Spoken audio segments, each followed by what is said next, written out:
New chapter में हमारा जो टॉपिक है वो है प्रतिरक्षा, या जिसको हम बोलते हैं इम्यूनिटी, है ना। इम्यूनिटी क्या चीज होती है बेटा, जैसे कि अगर एग्जांपल हम लोग लें डेली लाइफ में कि हमें जुकाम होता है, किसकी वजह से होता है? राइनो वायरस की वजह से ना। तो जुकाम होता है, फ्लू हो जाता है, तो हम लोग मतलब अगर दवाई नहीं भी लेते तो भी ऑटोमेटिकली आफ्टर 3 डेज क्या होता है, एकदम अपने आप ठीक हो जाता है।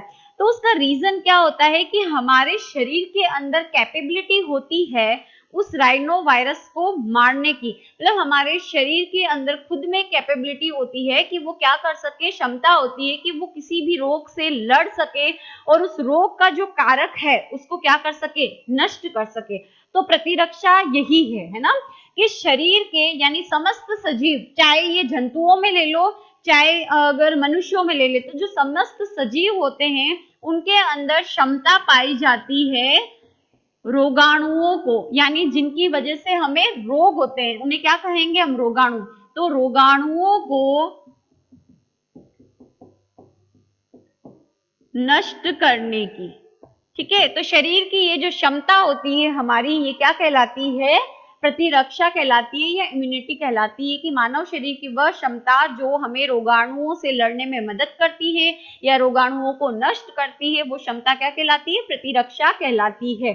फिर आता है नेक्स्ट प्रतिरक्षा विज्ञान या इम्यूनोलॉजी किसे कहते हैं। तो इम्यूनोलॉजी जो शब्द है बेटा, लेटिन भाषा का जो शब्द है इम्यूनिज, उससे बना हुआ है, जिसका मतलब होता है विभिन्न रोग कारकों से सुरक्षा प्रदान करने की जो क्षमता होती है वो हमारी क्या है, इम्यूनिटी कहलाती है। सॉरी, यहाँ पर इम्यूनिटी है, ठीक है। तो इम्यूनिटी जो होती है या प्रतिरक्षा, इसको हम कहते हैं, ठीक। फिर आता है प्रतिरक्षा विज्ञान। तो प्रतिरक्षा विज्ञान या जो इम्यूनोलॉजी है वो क्या होती है, जीव विज्ञान या विज्ञान की वह शाखा जिसमें हम किसके बारे में पढ़ते हैं, प्रतिरक्षा के बारे में पढ़ते हैं, प्रतिरक्षा तंत्र के बारे में पढ़ते हैं, वो विज्ञान की शाखा क्या कहलाती है, प्रतिरक्षा विज्ञान कहलाती है। अब यहाँ पे बात आती है कि प्रतिरक्षी तंत्र क्या होता है, यानी हमारे शरीर में अंगों का ऐसा समूह, अंगों का या ग्रंथियों का समूह जो रोगों से व रोगाणुओं से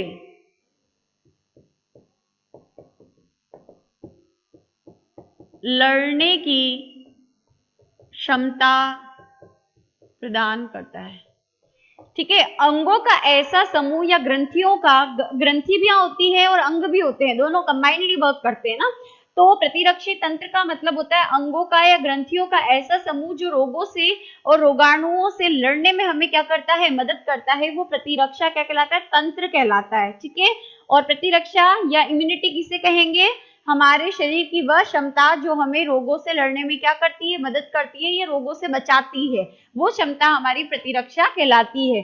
फिर आता है प्रतिरक्षा विज्ञान जिसे हम कहते हैं इम्यूनोलॉजी, ठीक है। तो इम्यूनोलॉजी का मतलब होता है कि जीव विज्ञान की वह शाखा जिसमें हम किसके बारे में पढ़ते हैं, प्रतिरक्षी तंत्र के बारे में पढ़ते हैं। प्रतिरक्षी तंत्र कैसे काम करता है ना, कैसे हमें रोगों से बचा रहा है, उसके बारे में पढ़ते हैं। तो विज्ञान की यह शाखा क्या कहलाती है, प्रतिरक्षी विज्ञान या इम्यूनोलॉजी कहलाती है। क्वेश्चन है कि जो इम्यूनोलॉजी के फादर है, प्रतिरक्षी विज्ञान के जो फादर है वो कौन है, तो answer is Emil von Behring नामक जो व्यक्ति हैं वो प्रतिरक्षी विज्ञान के क्या कहलाते हैं, जनक कहलाते हैं या फादर कहलाते हैं, ठीक है।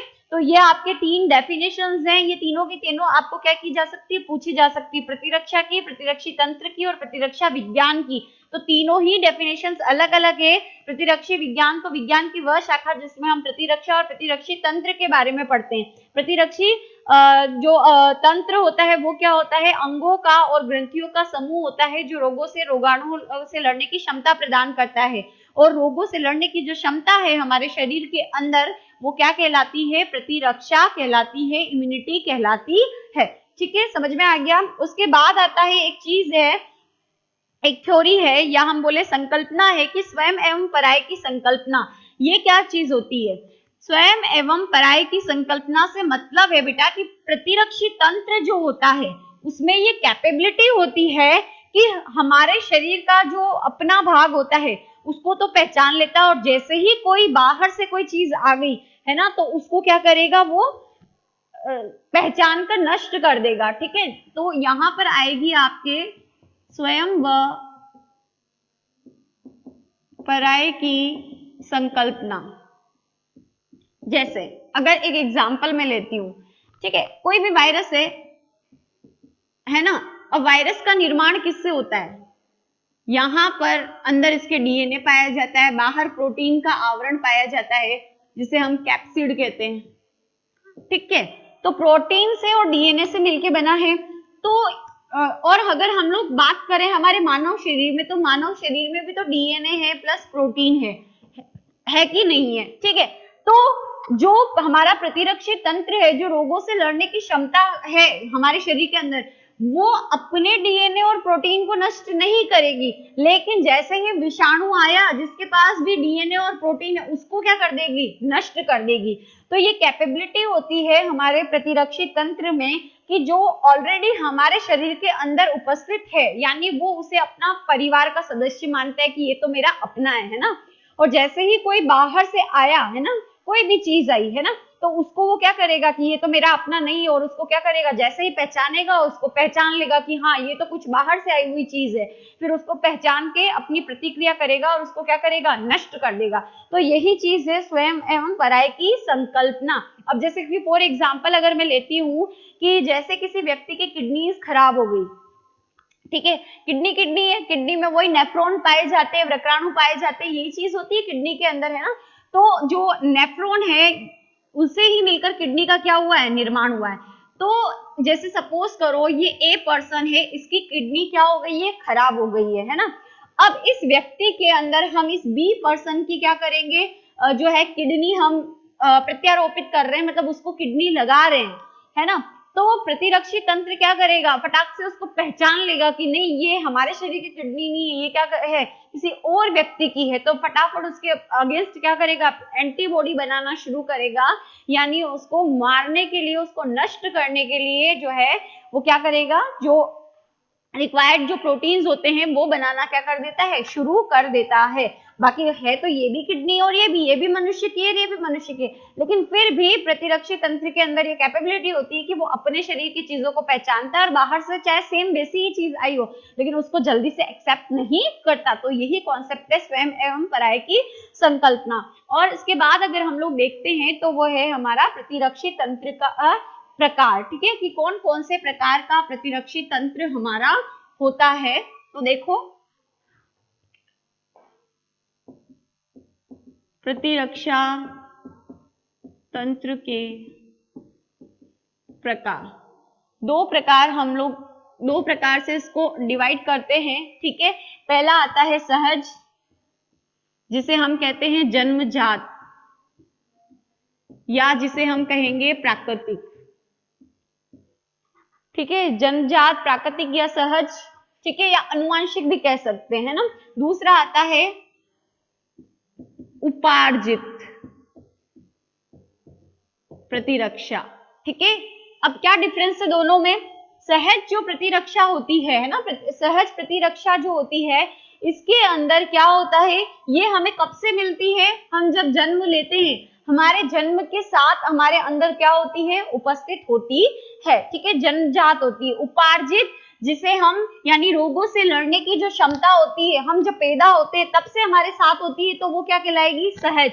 और रोगों से वो लड़ने की क्षमता जिसको हम क्या करते हैं, जन्म के पश्चात प्राप्त करते हैं, है ना, तो उसे क्या कहेंगे, उपार्जित प्रतिरक्षा कहेंगे। ठीक है, अब सहज या जो हमारी जन्मजात होती है उसके अंदर भी हम लोग क्या करेंगे, प्रकार पढ़ेंगे। जैसे कि पहला प्रकार आएगा शारीरिक अवरोध। ऐसे कुछ अवरोध होते हैं जो रोगाणुओं को हमारे शरीर में प्रवेश करने से रोकते हैं। तो पहला है त्वचा, दूसरा है श्लेष्मीय झिल्ली, ठीक है, और तीसरा है इसके अंदर जो बुखार आती है ना हमें, शारीरिक स्त्राव। ठीक है, ये 3 आएंगे किसमें, शारीरिक अवरोध में, जो बुखार है वो नेक्स्ट इसके प्रकार में आएगा। फिर आता है पूरक तंत्र, तीसरी जो कैटेगरी होती है वो आती है आपके भक्षाणविक अवरोध और प्रदाह अवरोध।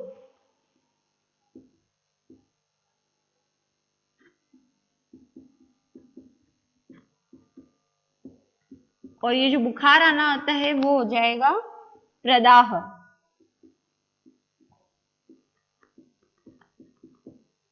ठीक है, तो ये पहला प्रकार, ये जो है सहज यानी जन्मजात जो प्रतिरक्षा होती है उसके अंदर हम लोग पढ़ेंगे शारीरिक अवरोध। शारीरिक अवरोध में हमें 3 चीजें पढ़नी है, त्वचा, श्लेष्मी झिल्ली, शारीरिक स्त्राव। फिर पूरक तंत्र पढ़ेंगे, फिर हम भक्षाणविक जो होता है भक्षाणविक अवरोध, और फिर आएगा आपके प्रदाह अवरोध, है ना। फिर उसके बाद उपार्जित प्रतिरक्षा है। उपार्जित प्रतिरक्षा जो है वो 2 तरीके की है, पहला है सक्रिय और दूसरा है निष्क्रिय। सक्रिय में 2 आएंगे, निष्क्रिय में भी क्या आएंगे, 2 आएंगे। सक्रिय में जो 2 प्रकार है वो कौन से हैं, प्राकृतिक हो जाएगा और दूसरा होगा कृत्रिम, प्राकृतिक और कृत्रिम, और इधर भी प्राकृतिक और कृत्रिम। ठीक है, तो ये जो चीजें हैं हमें अभी इस टॉपिक में क्या करनी, कवर करनी है। ठीक है, तो प्रतिरक्षा जो है, या हम बोले तंत्र नहीं बोलो तो भी कहीं बार ये लिखा रहेगा कि प्रतिरक्षा के प्रकार बताइए। तो प्रतिरक्षा के 2 प्रकार होते हैं, सहज और उपार्जित प्रतिरक्षा। सहज जो हमें जन्म से हमारे अंदर होती है, रोगों से लड़ने की क्षमता, जिसमें हमको क्या पढ़ना है, शारीरिक अवरोध के बारे में पढ़ना है, त्वचा, श्लेष्मी, शारीरिक स्त्राव, फिर पूरक, फिर भक्षाणविक अवरोध, फिर प्रदाह, ये द है ध्यान रखना, ये प्रदाह यानी जो बुखार हमें आता है, सूजन जो होती है वो। फिर उसके बाद आता है उपार्जित प्रतिरक्षा, जो जन्म के पश्चात हम प्राप्त करते हैं रोगों से लड़ने। इसके 2 प्रकार होते हैं, सक्रिय और निष्क्रिय। सक्रिय फिर से 2 प्रकार हैं, प्राकृतिक और कृत्रिम, और निष्क्रिय के 2 प्रकार है, प्राकृतिक और कृत्रिम। ठीक है, तो अभी हम लोग पहले जो प्रकार पढ़ेंगे वो पढ़ेंगे सहज या जन्मजात या प्राकृतिक प्रतिरक्षा।